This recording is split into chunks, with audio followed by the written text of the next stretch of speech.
اور ابھی آپ کو ہم خبر دیں گے، بھارتی فوج کی ایل او سی پر سیز فائر کی خلاف ورزی۔ آئی ایس پی آر کے مطابق بھارتی فوج کی ایل او سی پر سیز فائر کی خلاف ورزی کی گئی ہے۔ ایل او سی پہ فائرنگ کی گئی ہے۔ محمد گیاس ہے، تعلق اولی گاؤں سے ہے۔ محمد گیاس کنٹرول لائن پر اپنے گھر کے قریب موجود تھے۔ فائرنگ سے آئی ایس پی آر کی طرف سے کہا گیا ہے کہ ایل او سی کے اوپر انڈین سائٹ سے فائرنگ کی گئی ہے۔ بالاکوٹ سیکٹر کے حمیرپور علاقے میں 2 دہشت گردوں کو ایل او سی کو پار کرنے کی کوشش کرنے کا پتہ لگا لیا۔ پاکستان کی 75-76 سالہ ہسٹری کے اندر ایسا معاملہ نہیں ہوا۔ مسئلہ اس وقت بنتا ہے کہ جب ان کا وہ میپ کہ جس میں انہوں نے افغانستان کو دکھایا ہے، لیکن افغانستان کے نقشے میں پاکستان کے تقریباً تمام علاقے شامل کر لیے ہیں۔ 75 سال میں ہم ڈیفنس بھی تیز کرتے رہے، مضبوط کرتے رہے، ایٹ دی اینڈ ایسی سٹیٹمنٹ سنیں گے پاکستانیوں کا دل تو دکھے گا، کیونکہ ہم نے کافی اپنا مذاق اڑوا لیا ہے ایز اے اسٹیٹ۔ یہ بہت بڑا مذاق اڑ گیا ہے۔ بڑی ریئر موو ہوئی ہے جس میں یونائٹڈ عرب ایمریٹس نے پاکستان کے اندر جو چرچ جلائے گئے اور جو گھر عیسائیوں کے جلائے گئے ان پہ کرٹیسزم کیا اور کہا ہے کہ وہ انتہا پسند پاکستانی جنہوں نے عیسائیوں کے چرچ اور گھر جلائے ان کے خلاف ایکشن لیں۔ اب اگر میں آپ کو یہ بتاؤں گی کہ اس نقشے میں انہوں نے کون کون سا علاقہ شامل کیا ہے تو آپ حیران اور پریشان رہ جائیں گے۔ اہم خبر آپ کو دیں گے، بھارت نے ایک بار پھر سیز فائر معاہدے کی خلاف ورزی کرتے ہوئے نکیال سیکٹر میں بلا اشتعال فائرنگ کی ہے۔ آپ کو اہم خبر سے اپڈیٹ کر رہے ہیں، بھارت نے ایک بار پھر سیز فائر معاہدے کی خلاف ورزی کر دی ہے اور نکیال سیکٹر پر بلا اشتعال فائرنگ کر دی ہے۔ مزید تفصیلات نمائندہ خصوصی متین حیدر صاحب نے جوائن کیا ہے۔ متین صاحب بتائیے گا۔ جی بالکل، بھارتی سیکیورٹی فورسز نے line of control per Nakyal sector per cease fire معاہدے کی خلاف ورزی کرتے ہوئے بلا اشتعال فائرنگ کی۔ بھارتی فوج کی فائرنگ سے 60 سالہ شہری شہید ہو گیا۔ شہید ہونے والے شہری کا نام محمد گیاس ہے، تعلق اولی گاؤں سے ہے۔ محمد گیاس کنٹرول لائن پر اپنے گھر کے قریب موجود تھے۔ فائرنگ سے کھیتوں میں کام کرنے والی 3 خواتین بھی شدید خوفزدہ ہوئی ہیں، ٹراماٹائز ہوئی ہیں۔ آئی ایس پی آر کے مطابق بھارت نے نکیال سیکٹر میں عام شہریوں کو نشانہ بنایا۔ آئی ایس پی آر کا یہ بھی کہنا تھا کسی بھی مہم جوئی کا مرضی کے وقت اور جگہ پر اس کا جواب دیں گے۔ ایل او سی پہ فائرنگ کی گئی ہے۔ یہ میں پاکستان سائٹ کی سٹوری آپ کو بتا رہی ہوں کہ آئی ایس پی آر کی طرف سے کہا گیا ہے کہ ایل او سی کے اوپر انڈین سائٹ سے فائرنگ کی گئی ہے، جس سے ایک آدمی یعنی کہ جو کہ رہائشی تھا پاکستان سائٹ کے کشمیر کا، اس کی ڈیتھ ہو گئی، اس کو گولی لگی ہے۔ کچھ عورتیں جو تھیں وہ کھیت میں کام کر رہی تھیں، وہ بھی زخمی ہوئی ہیں۔ یہ بات جو ہے وہ بتائی گئی ہے یا پریس ریلیز آئی ہے آئی ایس پی آر کی طرف سے، اور انہوں نے یہ کہا ہے کہ انڈین سائٹ سے جو ہے وہ بغیر کسی وجہ کے بلا اشتعال یعنی کہ ہم کچھ کر بھی نہیں رہتے اور خواہ کی فائرنگ کی گئی ہے۔ اب کہاں تک بات صحیح ہے یہ تو خیر ہمیں انڈین سائٹ سے ہی پتہ لگ سکتا ہے جب وہاں سے کوئی جواب آئے گا۔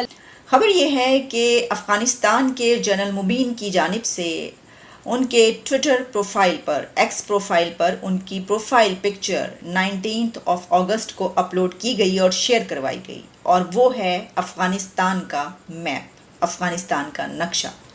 اگر جنرل مبین اپنے ٹویٹر پروفائل پکچر پر افغانستان کا نقشہ شیئر کروائیں تو کسی کو کوئی مسئلہ نہیں ہونا چاہیے، لیکن مسئلہ اس وقت بنتا ہے کہ جب ان کا وہ میپ کہ جس میں انہوں نے افغانستان کو دکھایا ہے، لیکن افغانستان کے نقشے میں پاکستان کے تقریباً تمام علاقے شامل کر لیے ہیں۔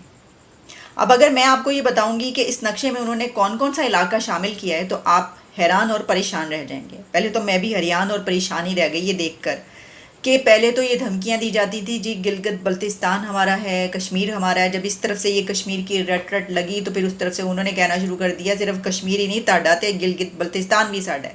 اچھا پھر کوئٹہ، بلوچستان اور گوادر یہ سب کی تو بات ہوتی ہے، لیکن جو انہوں نے اپنا میپ لگایا ہے اس کے اندر گوادر، بلوچستان، کوئٹہ، لورالائی، خیبر پختونخوا، کے پی کے اور ڈیرہ غازی خان تک یعنی پنجاب کے علاقے بھی شامل کر لیے ہیں۔ یعنی کہ جو پاکستان کا وہ نقشہ رہ گیا اس میں اسلام آباد ہی نظر آ رہا ہے، پاکستان میں اسلام آباد نظر آ رہا ہے۔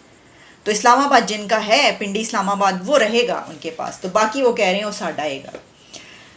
تو جنرل مبین نے یہ جو نقشہ شیئر کروایا یہ صرف نقشے کی حد تک بات نہیں ہے، کیونکہ اس کے ساتھ جو انہوں نے لکھا ہے وہ بڑا خطرناک ہے۔ یا وہ بڑا اہم ہے.